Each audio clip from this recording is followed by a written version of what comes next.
Literal na nagningas kugon ang dalawa sa pamosong Chocolate Hills. Dahil sa pagliyab ng mga tuyong kogon grass o kogon sa mga burol, nagliwanag ang gabi sa Barangay Buenos Aires sa Carmen, Bohol. Pasado alas 7 kagabi, inalerto sa sunog ang mga bumbero. Pahirapan ang pag-apula. Ang mga fire trucks kasi walang madaanan paakyat. Nagmanumano ta og saka dito, nagmanumano ta og bunal sa mga katong nagsiga nga mga grass. Bunal na dili Bunal gyud, wala gyud mi kapasirit kay ang ato ang mga fire hose disad kabot.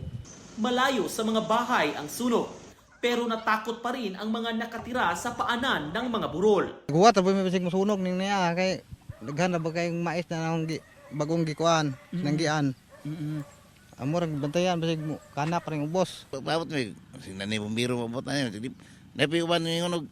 Usapi pag abot ta bumbiro anang aram habuga man. Pasado alas 10 kagabi tuluyang naapula ang sunog. Nasa 5,000 square meters o kalahating ektaryang lupain ang natusta. Walang naitalang apektadong ari-arian. Inaalam pa ang sanhi ng grass fire na ayon sa BFP ay hindi unang beses na nangyari sa Chocolate Hills ngayong tag-init. May tabo tingali ng spontaneous combustion kung grabe kainit ang panahon niya, ang atong mga sagbot patay. So mahitabo gyapon na siya. Pero di na to lesson na to i-determine og mao gyud siya kuan kasagaran gyud man activity.